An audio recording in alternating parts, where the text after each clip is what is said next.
I was the Mr. Good Temper everyone talked about. Back in university, I successfully captured the campus beauty Willow's heart with my excellent cooking skills. However, her friends looked down on me a lot. They said I was not worthy of Willow and kept persuading her to break up with me. Their evaluation of me was a broke loser, a stingy guy. Other than cooking well, there's nothing special about him. Yet what I never expected was that after Willow and I broke up, the people who made the biggest fuss were actually her two best friends. Sophia complained unhappily, "Breaking up is one thing, but what do you mean by making us cut ties with George?" Maria immediately agreed. "People can live without friends, but they can't live without food. George, don't worry. We've already found your next girlfriend. Now we can happily freeload meals again, moi moi." I stood there completely dumbfounded. Chapter 01. I had been Willow's personal cook for 3 years. Every single day I worked tirelessly from dawn till night, making food for her. Cooking in the morning, cooking at noon, cooking at night. Cooking in the kitchen, in the bathroom, on the table. I truly thought the two of us would keep living this happily forever. But in the end, she still broke up with me. It all started after her crush returned from overseas. We had a huge fight because I refused to let her pick him up at the airport, and I absolutely wouldn't allow her to have dinner with Makoto. On the surface, she agreed obediently. But behind my back, she vented to her friends, "I'm seriously so sick of him. Why is he so controlling? So just because he's my boyfriend. Now he thinks he gets to control everything I do. Who does he think he is? Does dating mean I'm not allowed to socialize anymore? Am I supposed to cut off every male friend I have?" She looked up at the friends sitting across from her, her tone filled with irritation.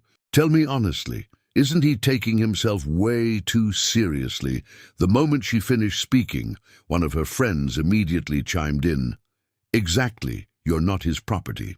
Who does he think he is, trying to gaslight our princess like this?" Another friend quickly added, "There are tons of rich, handsome guys chasing after you. What does George even count for, other than being able to cook?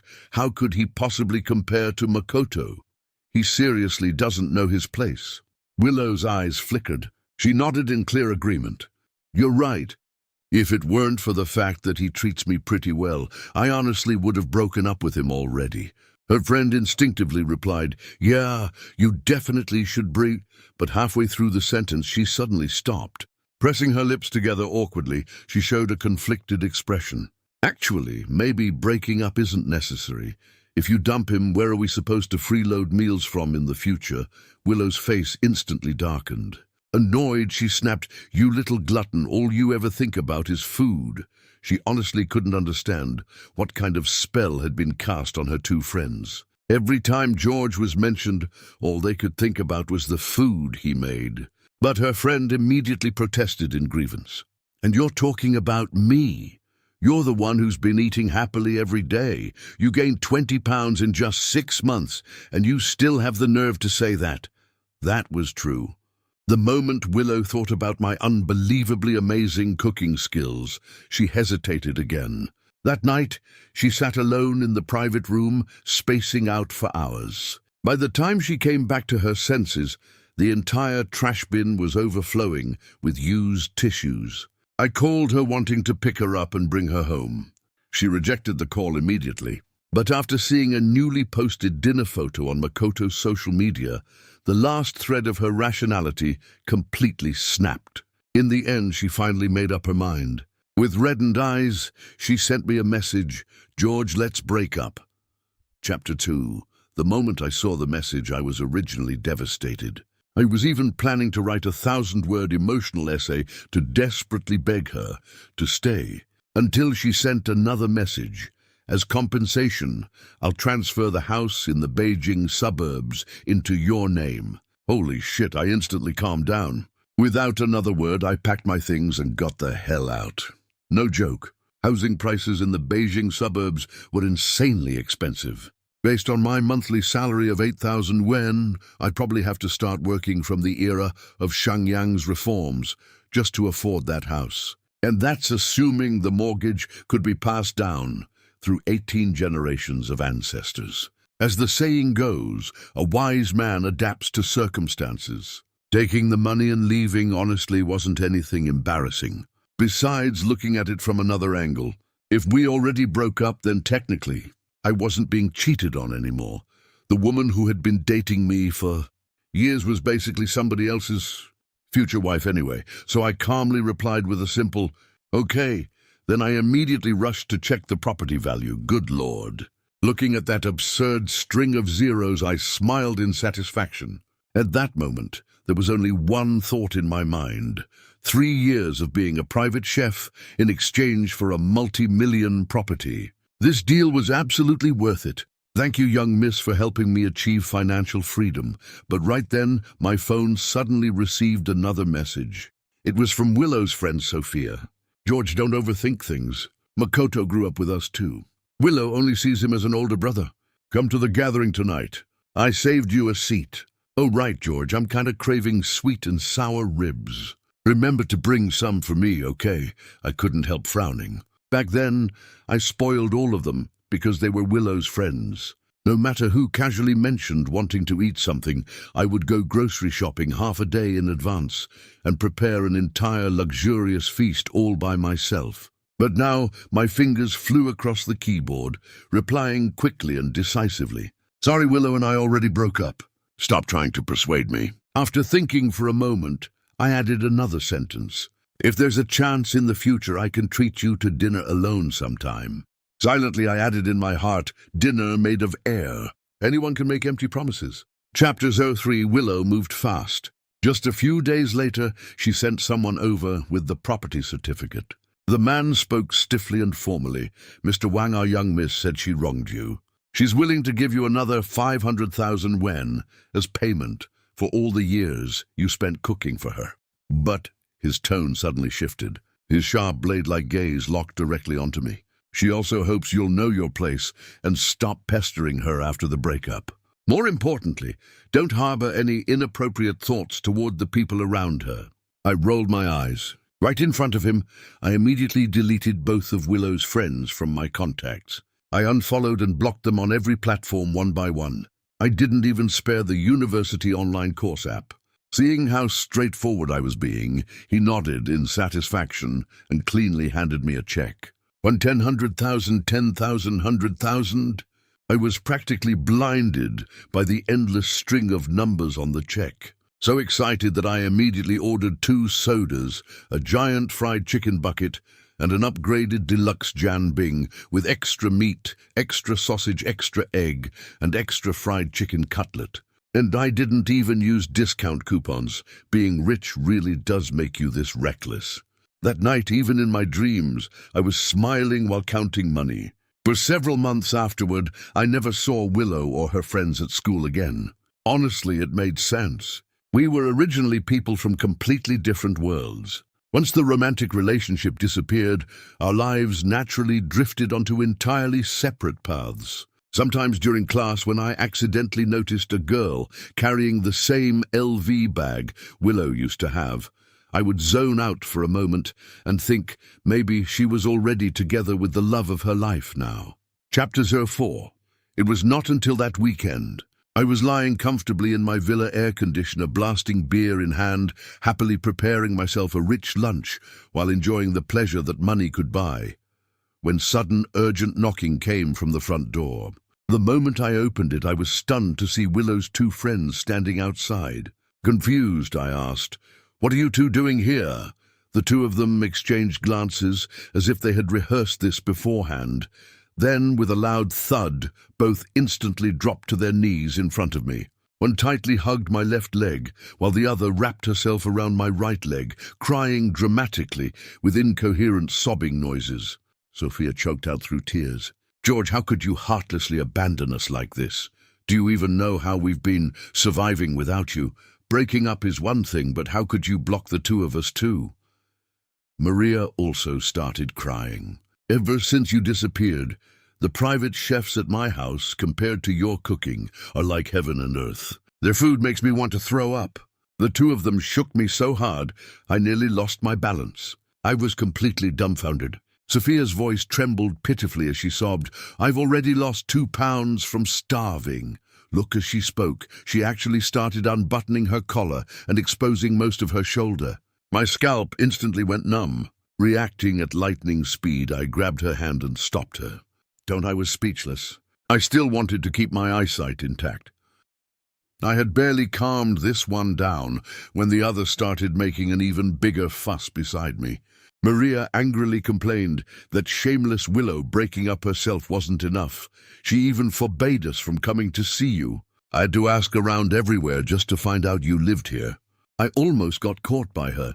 As she spoke, her eyes casually drifted toward the dining table. Then she sighed dramatically. Searching for you made my blood sugar drop. I left home too quickly and forgot to eat. She swallowed hard, her voice growing softer and softer. If only I could eat some delicious hot rice right now. Sophia immediately followed up, and curry shrimp would be even better.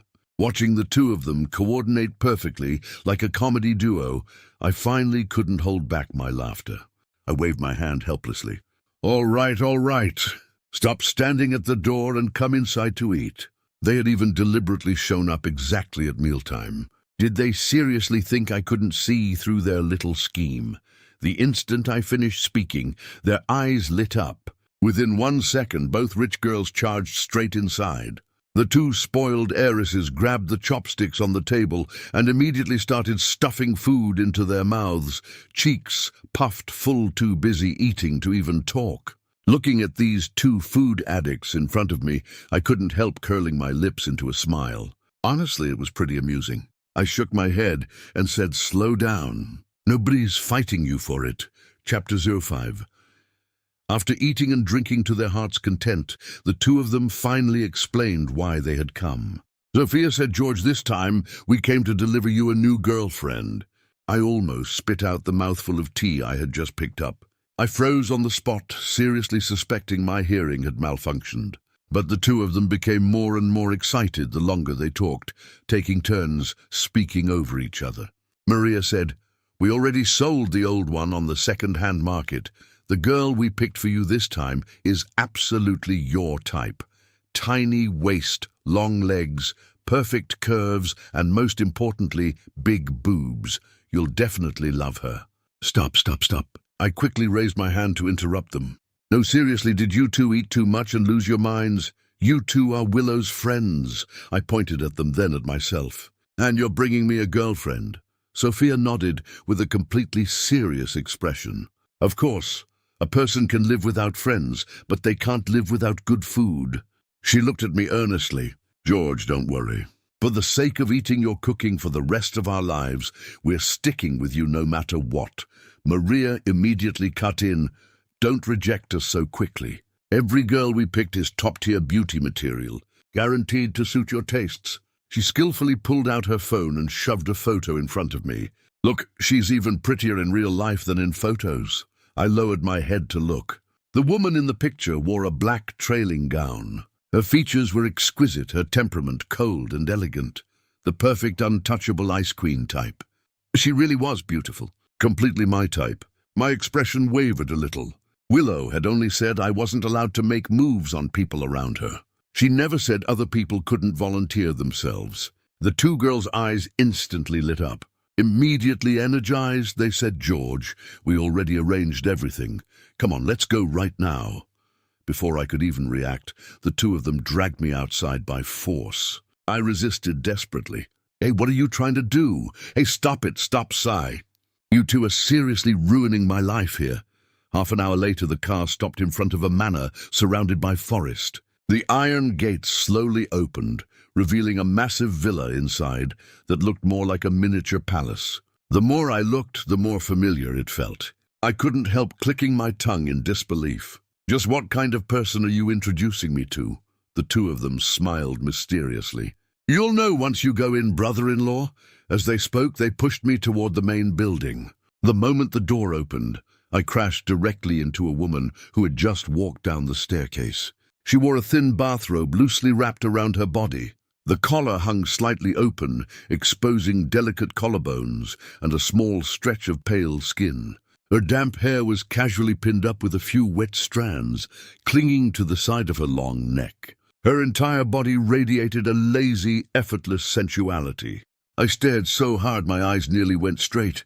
I almost forgot how to breathe. She didn't speak immediately. First, she glanced at the two girls beside me. Then her gaze slowly returned to my face. A faint, teasing smile curved at the corner of her lips. Her voice was alluring, carrying a hint of playful amusement, as she said, "Seen enough yet, if not, come a little closer. You'll get a better look." Chapter 06. My face instantly burned red. Beside me, Sophia burst out laughing. "Sis, stop teasing him already. He's an honest guy. He can't handle this kind of flirting." Sis, I froze for a moment. Could she actually be Sophia's cousin, the legendary Shu family heiress, the crown princess of high society, Anna Shu? The Shu family was one of the country's top technology giants, a true elite family, standing at the very top of the pyramid. As for Anna herself, she had practically been raised like royalty since childhood. She debuted at 16, held her own solo concert at 18, and made the Forbes celebrity list by the age of 20. No wonder the place had looked familiar before I even entered. Wasn't this the sky-high luxury villa that had once been auctioned off publicly? Before I could recover from the shock, I heard Anna let out a low chuckle. "Calling him brother-in-law already, isn't that a little too early?" Sophia rolled her eyes dramatically at her cousin and replied with complete disdain, "Oh, please, sis, stop pretending. The moment you heard he broke up, you immediately rushed me to set you two up together, and now you're acting like some innocent, pure-hearted maiden." Umph. Before she could finish speaking, an apple flew through the air with terrifying accuracy and lodged directly into her mouth, cutting off the rest of her words. Sophia's cheeks puffed red as she held the apple in her mouth, only able to make muffled, protesting noises. The amount of information packed into those few sentences made my brain buzz violently. Then I accidentally met Anna's eyes again. Her gaze was deep like a bottomless lake. Yet hidden inside was a trace of playful amusement that made my heartbeat skip uncontrollably. She gave a light snort. Sophia loves joking around. Casually brushing loose strands of hair behind her ear, she added, "Don't take it seriously." "Oh," I nodded blankly while internally cursing myself like crazy. What are you even thinking, George? A woman with her status could never possibly like you. Look at yourself first. Do you really think someone like her would actually let them introduce her as your girlfriend, just as I lowered my head, wishing I could dig 2 holes straight through the floor and disappear? Ina's alluring husky voice sounded again. Every word was crystal clear. "Let me introduce myself. I'm Anna. I used to be a singer." I subconsciously nodded. Yeah, I know. A regular on fashion magazine covers. Who wouldn't recognize her? She continued, 23 years old, 170 centimeters tall, 60 kilograms, and also... She paused slightly. Her gaze never left my face, as if checking whether I was actually listening. Then she calmly added 36D. 3 question marks popped up above my head. What did that even mean? My entire brain short-circuited. Was this some kind of new self-introduction format? Before I could react, Anna continued speaking. No nightclubs, no partying, no drinking, no tattoos. Gentle personality, good temper. She listed off a ridiculously long string of traits, leaving my head spinning. Until finally, she added one last sentence. No fiancé, no partner, and definitely no crush. I completely froze. I looked at her. Her expression remained calm the entire time, but there was something slightly unnatural in her eyes. Her fingers were tightly clenched together, as if trying to hide something.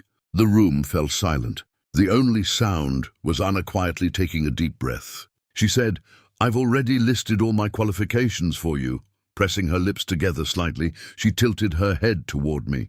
"How about considering it?" The moment those words came out, the CPU in my brain instantly burned out. I stood there frozen while the imaginary bullet comments in my head exploded wildly across the screen. Considering what? There's no way she means. What I think she means. I was still standing there, in shock. Meanwhile, Sophia beside me was so anxious she practically wanted to nod on my behalf. Looking utterly disappointed in me, she said, "Brother-in-law, say something already. Don't tell me you're not even a little tempted." She leaned closer, standing on tiptoe as she lowered her voice. You know, right, my sister has really severe anorexia. We hired so many chefs before, but none of them worked. The last time I brought back the dry pot ribs you made for her, not only did she not feel nauseous, she even ate 2 whole bowls of rice. I've never seen her this satisfied before.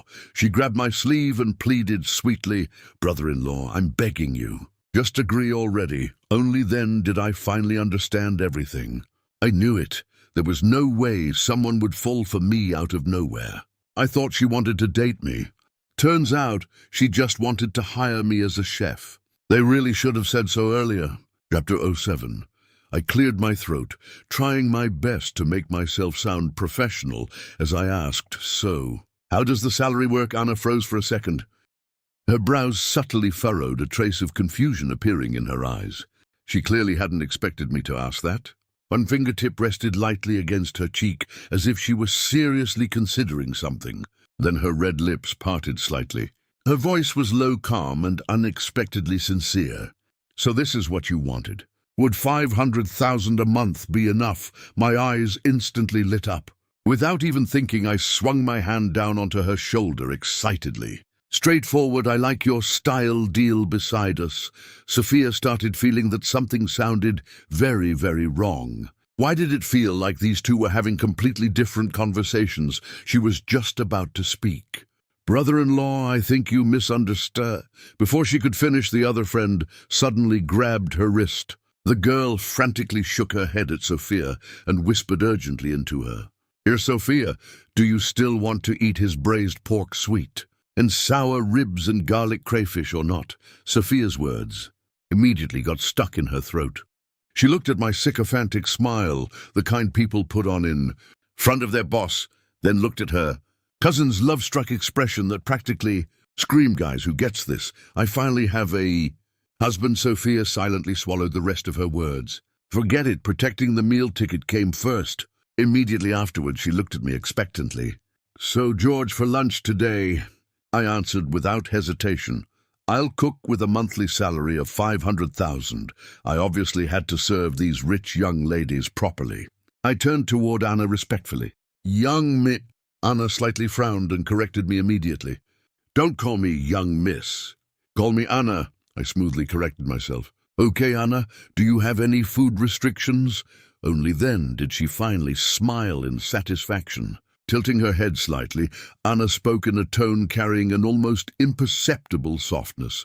"Nope, as long as you're the one making it, I'll eat anything." Something lightly slammed against my heart. Holy crap! Why was she saying things that sounded so ridiculously seductive? I stammered awkwardly, I'll go prepare everything first." After saying that, I hurriedly escaped toward the kitchen. Anna watched my hurried figure disappear into the distance. Happiness practically overflowed from her eyes. In a small voice, she asked her cousin Sophia. "He seems pretty excited too, doesn't he?" Looking at her cousin, acting like someone completely consumed by romance, Sophia shamelessly lied through her teeth with a perfectly straight face. "Obviously, he's definitely super happy," Anna nodded thoughtfully. The corners of her beautiful eyes curved gently upward. He really is an interesting person." Chapter 08. That very night after returning home, I received my first month's salary. "Buddy, 500,000 has been transferred into your account." The hand holding my phone trembled slightly. I nearly wanted to run downstairs immediately and howl triumphantly at the sky. But I couldn't. This was a luxury villa district. Every neighbor around me was an elegant, rich person with dignity and class. So instead, I could only let out a series of refined, wealthy person laughter noises. Ha ha ha ha ha! Over the next month, as long as I didn't have classes, I would head to the West City Manor on time every single day. Officially, I was there to cook for Anna, but after a while I started feeling like something was off. Sophia had said her cousin suffered from severe anorexia. Yet from what I observed, aside from refusing to eat organ meat and shiitake mushrooms, this so-called anorexia patient would clean every single dish I made.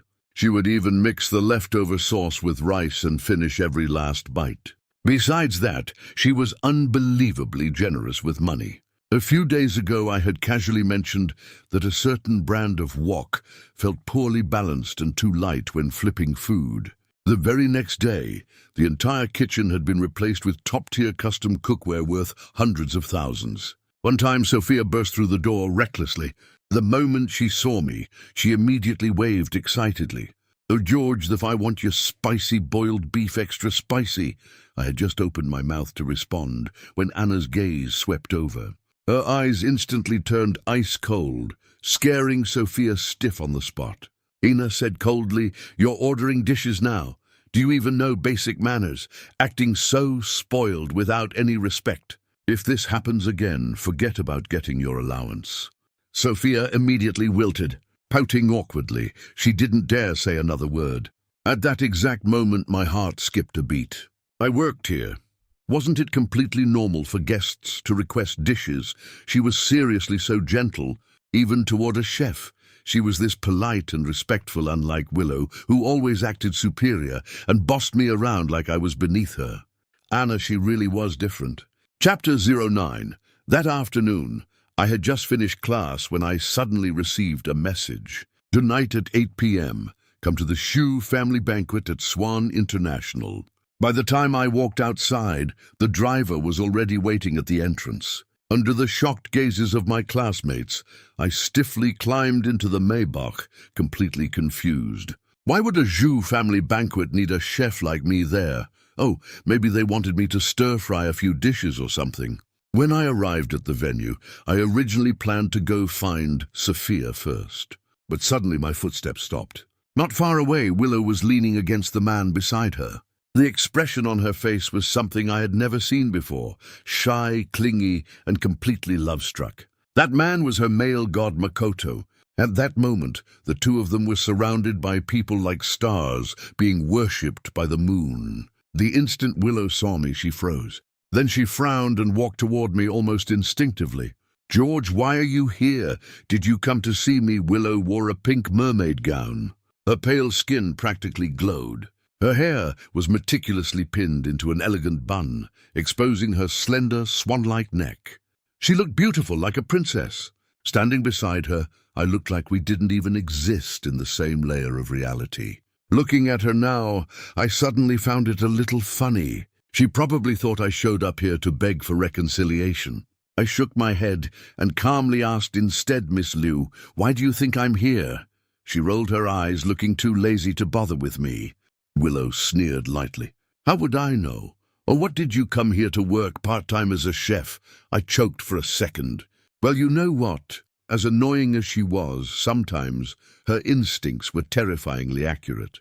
While frowning at me, Willow suddenly noticed the luxury watch on my wrist. Based on what she knew about me, there was no way this was within my spending level. Instantly, her expression changed. Looking at me with disgust, she said, "George, why did I never realize you were this fake before, buying counterfeit watches and pretending to be some rich second-generation heir to pick up girls? It's obviously fake at first glance. Who are you even trying to fool?" I let out a cold laugh. "Oh, shut up already. If your eyesight's failing, hurry up and get treatment." With an IQ lower than an adult border collie and the perfect target demographic for scam health supplements, you're seriously worried about other people getting fooled. If I told you I arrived here in a Maybach, would your brain explode on the spot? This watch had been sponsored by the most noble and glorious young Miss Shu herself. The price was so absurd it could make people faint. Probably because this was the first time I had ever spoken to her. With such dismissive contempt, Willow actually froze for a moment. Biting her lip, she stammered, "You!" Our argument quickly attracted the attention of nearby guests. At that moment, Makoto walked over gracefully with a wine glass in hand. His gaze landed on me, carrying the perfect amount of confusion, like he was observing some out-of-place intruder. As if suddenly remembering something, he nodded politely and said, "Mr. Wang, right. I've heard quite a lot about you. You're the chef Willow mentioned, the one who's very skilled at cooking, truly impressive for someone so young." He smiled elegantly. "By the way, I just returned to the country recently and still haven't adjusted to local cuisine. How about this? Why don't I hire you as our family chef? Chapter 10. Facing his unexplained hostility, I simply smiled and ignored the wine he handed me. Instead, I raised a finger and pointed at the watch on his wrist. My voice wasn't loud, yet every single person nearby heard it clearly. Mr. Ito sure is generous. Unfortunately, my current employer happens to be the Shu family. Just my monthly salary alone is enough for me to buy over a dozen watches like yours. I let out a soft laugh. The mockery in my tone was practically overflowing. You want to hire me? Can you even afford me? The smile on Makoto Ito's face instantly froze, as though someone had slapped him viciously across the face. Seeing this, Willow's expression also darkened immediately. She stepped forward and looked up at me impatiently. George, how much did you drink to end up this drunk? Can you stop bragging already? This isn't school anymore. You can't just meet whoever you want. The Zhu family is a giant in the tech industry. How could someone like you possibly have access to people at that level? She pressed her lips together. A trace of emotion I couldn't understand flickered through her eyes. Forget it. I won't hold the past against you anymore. But you have to apologize to Makoto and me. I was honestly so angry I almost laughed. Willow, are you out of your damn mind from beginning to end? I never even wanted to deal with you. You were the one who came running over here begging to get roasted.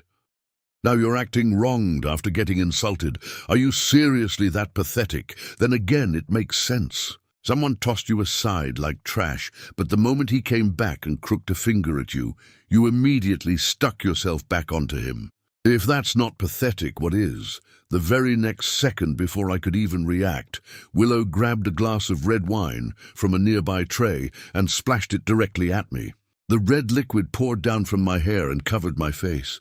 I slowly raised my hand and calmly wiped the wine off. Lately, Willow had probably been spoiled silly by Makoto turned into some Barbie doll who thought the whole world was supposed to cater to her. Smack! Without hesitation, I slapped her clean across the face. Willow screamed and clutched her cheek. Her voice trembled with disbelief. You actually dared to hit me? Makoto froze for a split second before immediately pulling Willow protectively behind him. He clearly never expected anyone to do something this crude at an event like this. Burning with rage, he pointed at me through gritted teeth. Are you insane?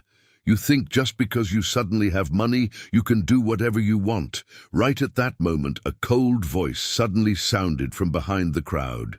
That's right. He absolutely can do whatever he wants. Chapter 11. Anna pushed through the crowd and walked straight to my side.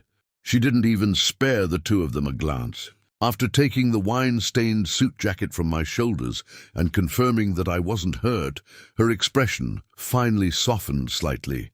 Meanwhile, Willow stood frozen in place. Her heart pounded violently, as though something was rapidly slipping out of her control.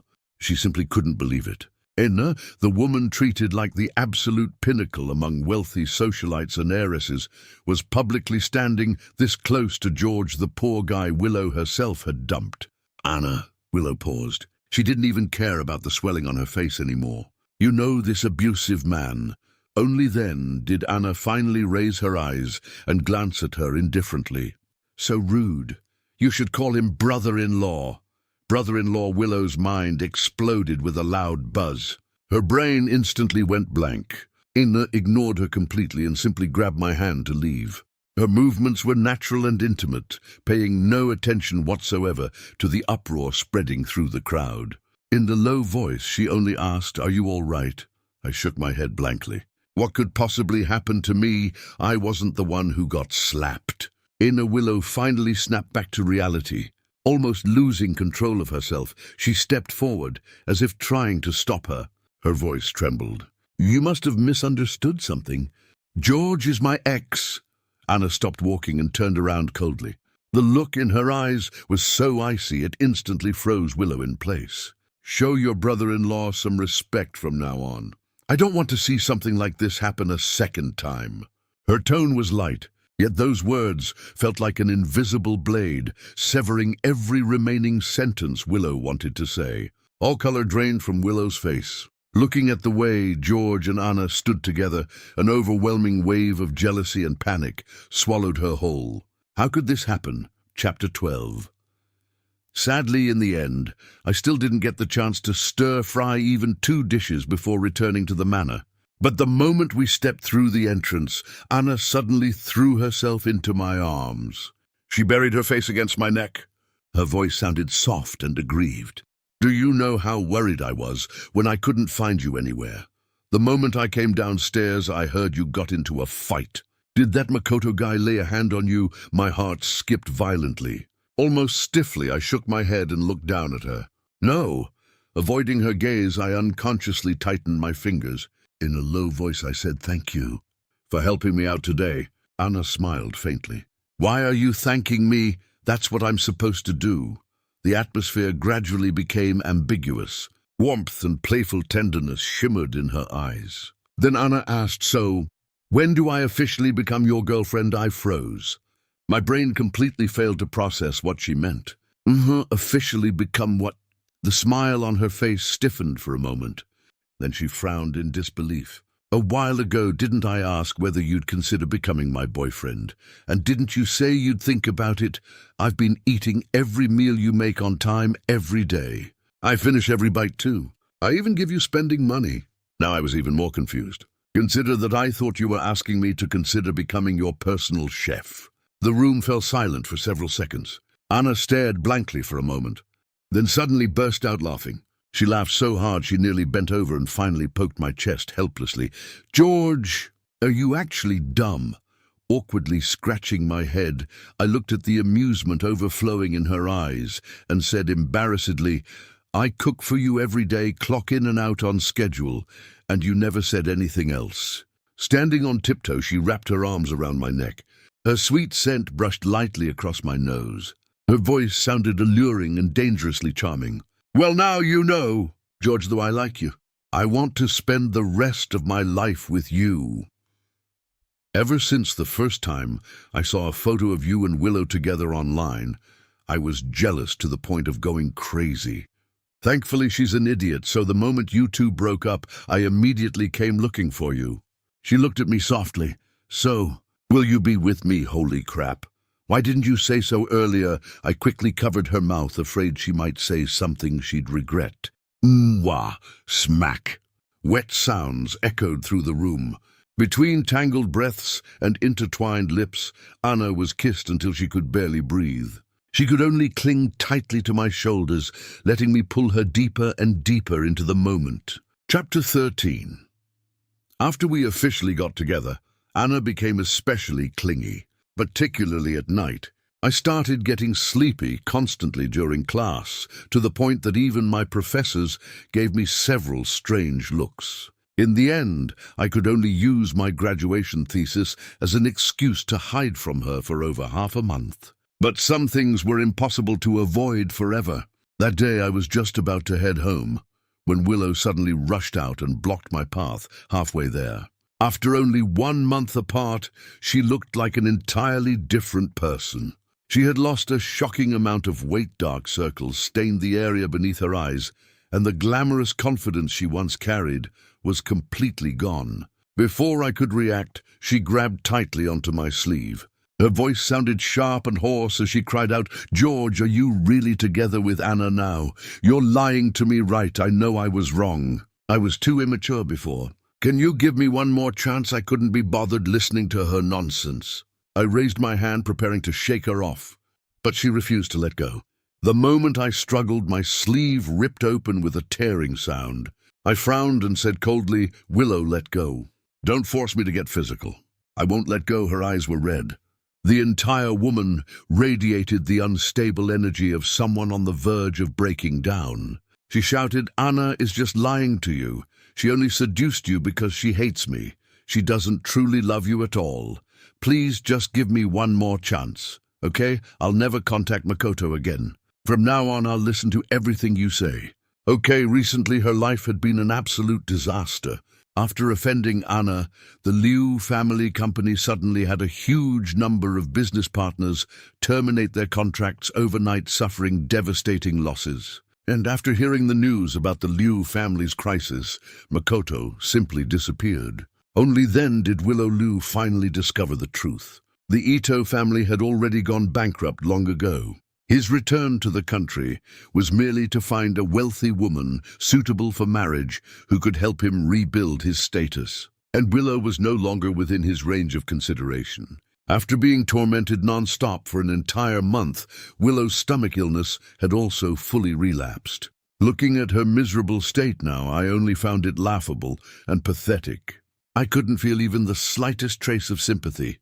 "You should understand something clearly." I looked at her coldly and spoke word by word. "You were the one who suggested breaking up. You were also the one who treated me like a substitute.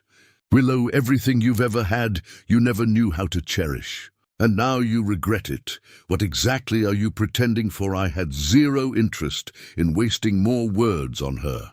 I forcefully pulled my hand free and turned around to leave. But she stubbornly shouted behind me, "You're not allowed to go." Chapter 14. Sophia suddenly popped out from who knows where and smacked Willow's hand away irritably. "Willow, aren't you going a little too far?"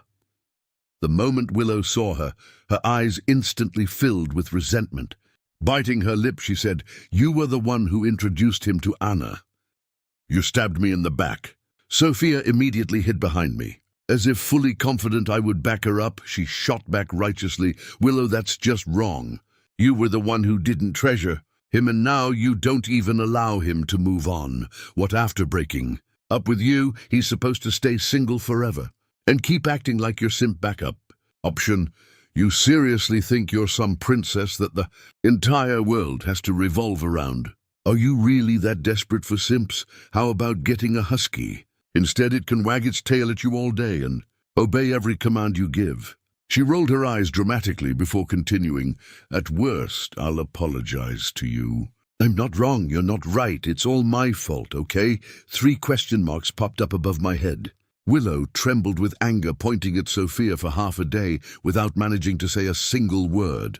Suddenly, the sound of high heels echoed from the end of the hallway.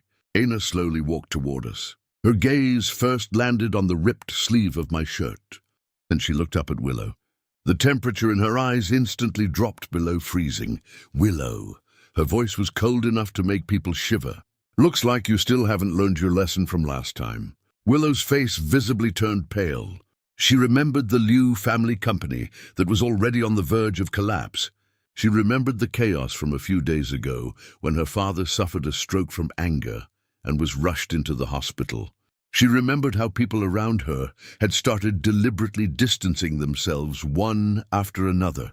At that moment, every ounce of pain surged back, violently crushing down on her until she could barely breathe. Her voice choked with emotion. The way she looked at me was filled with unwillingness, regret, and obsession. Trembling, she asked George, "If I hadn't suggested breaking up back then, would you still have continued loving me?" My voice remained perfectly calm, without the slightest ripple. "No, our relationship had started with deception from the very beginning. From the moment she treated me as Makoto's substitute, there was never any future left for us to speak of. Real love was never about pathetic people-pleasing or endless one-sided sacrifice. And by now, I was no longer the man who would wait for her to turn back." Chapter 15. Half a year later, we rented out an entire private island to hold our wedding. On the wedding day, the sea breeze carried rose petals across the red carpet. Aina wore a custom-made wedding gown, smiling brightly as she held onto my arm and walked forward with me. Below the stage, Sophia gnawed on a lobster leg while tearfully wiping her eyes in emotion. Choking back sobs, she cried, "Thank you to my dear sis for delivering such an amazing brother-in-law. Sis, you're truly generous." Meanwhile, from a distant high-rise building, Willow stood hidden in the shadows, silently watching everything unfold, with unbearable pain twisting through her heart. She watched as George held Anna tightly in his arms. The smile in his eyes was something she had never once seen before, relaxed, bright, truly happy. Only then did she finally understand. The sincere love she once discarded so carelessly had now become a light so distant that she could no longer even reach it. Chapter Extra. Sophia had a friend named Willow. Willow was proud, flamboyant, and arrogant.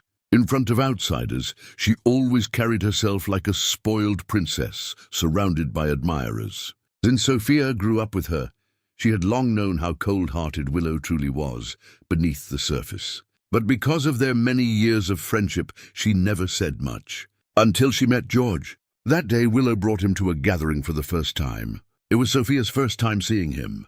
He dressed simply and neatly. His manners were gentle and polite. Whenever he spoke, he would look at the other person, sincerely making people feel naturally comfortable around him. At later gatherings, he was always the one driving Willow back and forth. But the dishes he carefully cooked for her, the soups he slowly prepared for hours, were casually tossed aside by Willow, while she excitedly chatted with Makoto instead.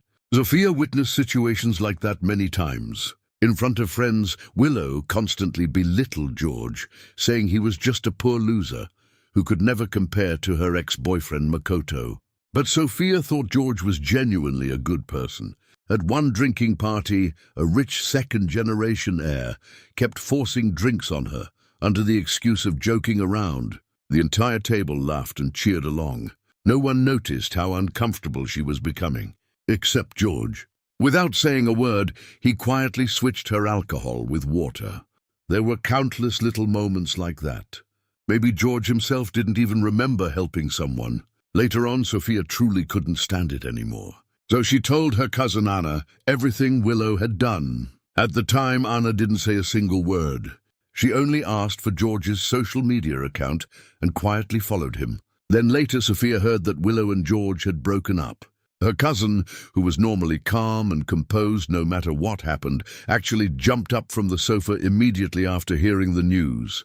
She looked at Sophia without saying anything. But sometimes silence spoke louder than words. Sophia froze briefly before instantly understanding. Without another word, she immediately started asking around for George's whereabouts. Honestly, she should have realized it earlier. Someone like her cousin would never casually pay attention to another person's social media updates. There was only one explanation. Anna had fallen for George at first sight. And so Sophia decided she would become the one to break the ice. Let the good men and good women circulate already. Mr. Good Temper shouldn't end up with Miss Time Bomb. Only Miss Good Temper deserves Mr. Good Temper.